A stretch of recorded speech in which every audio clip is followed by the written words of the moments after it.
I've seen the film. I really love the film, really connected with it. Thank you so much. I appreciate it. Thank It you. was really great. So from your point of view, how important was it that for the representation of autism on screen to be as genuine as possible as a director? Well, I guess it was a major issue on directing the film. Mm. Um, I remember the first time that we got the first money for the film. Mm. The film fund, the Israeli film fund, gives you like half of the budget that you need. Mm. It took us a few years till we got it because it takes a few years. It's like Yeah. a Via de la Rose, you say? Okay. Yeah. Mm-hmm. Yeah. Can you say Via de la Rose? Via de la Rose? Via de la Rose, the path of Jesus in Jerusalem. The how do you call this? Oh, You say Via de la Rose. I don't know.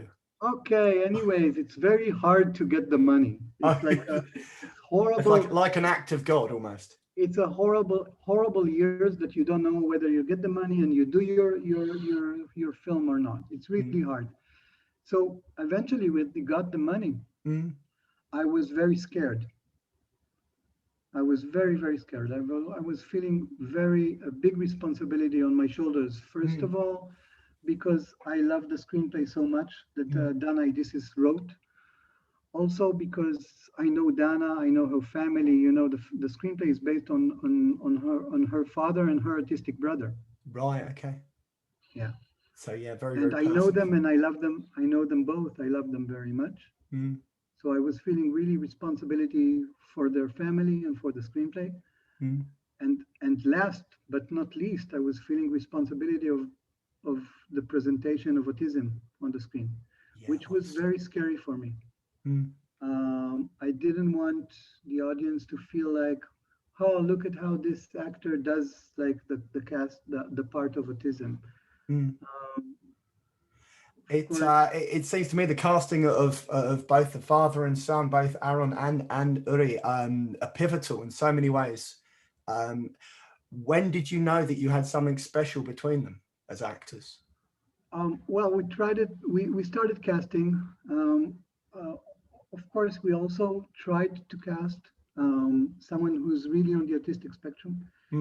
But in Israel, you have to know that it's not very common to have people on the autistic spectrum studying acting.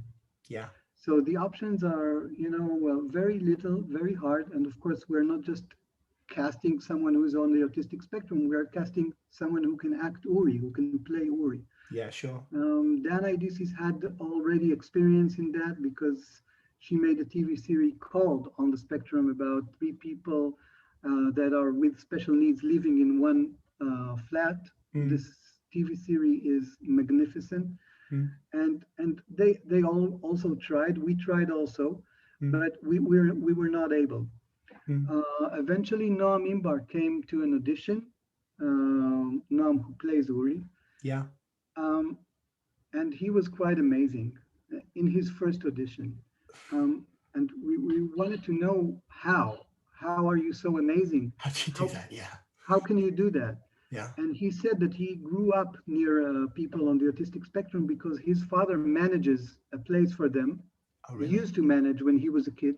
And he connected with kids on the autistic spectrum as a kid because, he's a very special personality. Right now, he got out of the army and he's working with people on the autistic spectrum. My God. He's a real special kid now. And but of course, it wasn't enough for us. We went through a very huge process of research, of going to places, meeting people, understanding how wide is the autistic spectrum. I mean, you cannot talk about it as one thing. No. Each person is special with his own needs, and each relationship between this person and his parent is so special. So we met also parents that have kids on the autistic spectrum to try to understand and to communicate and to understand the special communication that they have between them. And we learned a lot of stuff. For instance, about like, I don't know if you remember this scene where the mother comes first to the house. Yeah. And she says to Uri,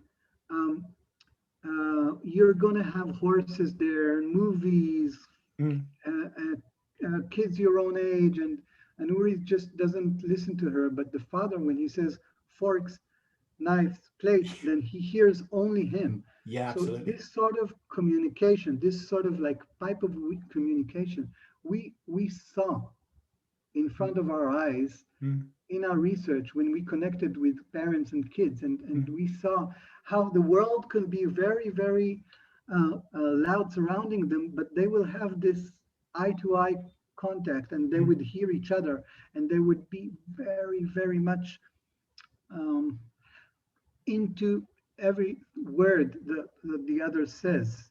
So we learned a lot, and we tried to demonstrate it the best way that we could.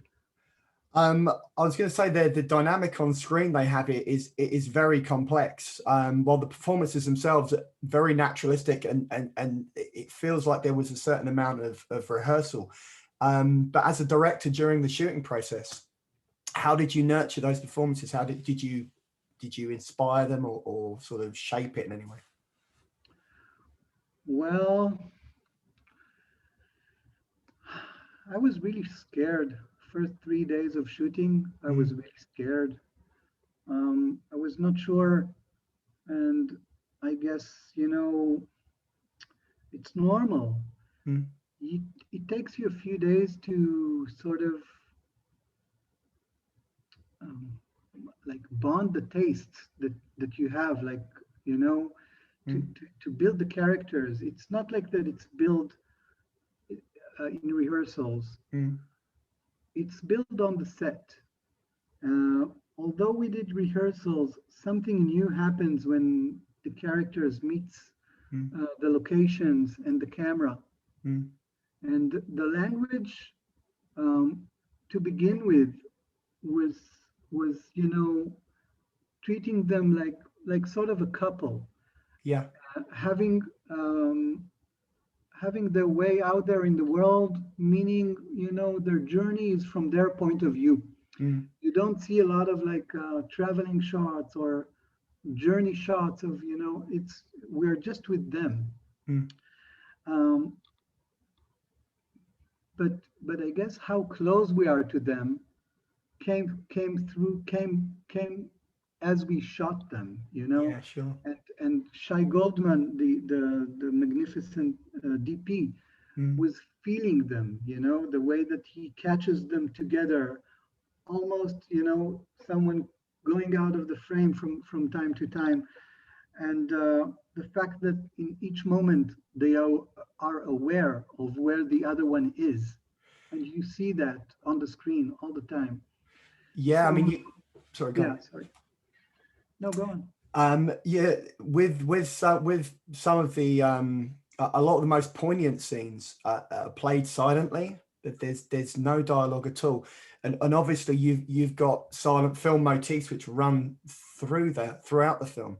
You're right. To what extent are those performances tied into that sort of motif of obviously Chaplin and the kid, and you have the flashcards and so Absolutely, something that we looked for, on? again, to try to go inside their point of view of life. Mm, Especially at the beginning, the film is in the kid is inside the silent movie, mm, but then reality comes inside, and it's hard for him when he goes out of the train for the first time.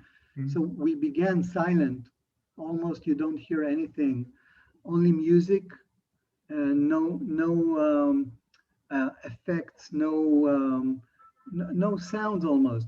And mm, we have a few moments like this in the film, absolutely referring to this motif of silent movie that you mentioned. mm. Um, Also to create this feeling a little bit of the son watching his father as a Charlie Chaplin, Yeah, because he sees him as Charlie Chaplin. of course he does. Yeah. So, so that is absolutely a motif that wants to, to grow this sort of feeling and analog, but also as a filmmaker to play with this, Mm, to play with this idea of a silent movie, to have them to have their moments of that you can have only them it's only them. There are not even sound surrounding him.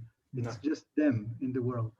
And it's I was going to say that the film itself, although obviously it's an Israeli film, it doesn't feel like it belongs solely to that community or to that culture. So I have to ask the question: how would you feel if an American studio came to you and wanted to remake it? It's Why just not? Sure.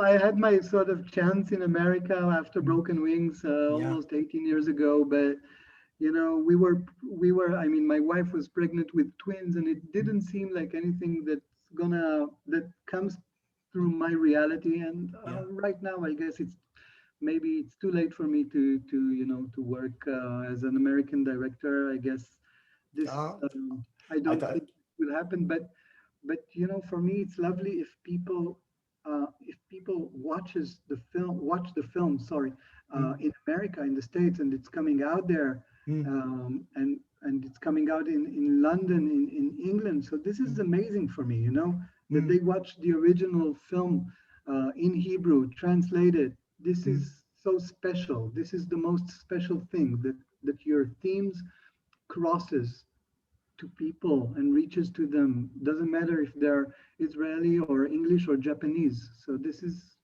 for me the best goal that I can imagine. I was going to say that from my point of view, I think it would be a travesty if anyone touched it. Oh, thank It you. really is. It's a genuinely a piece of art.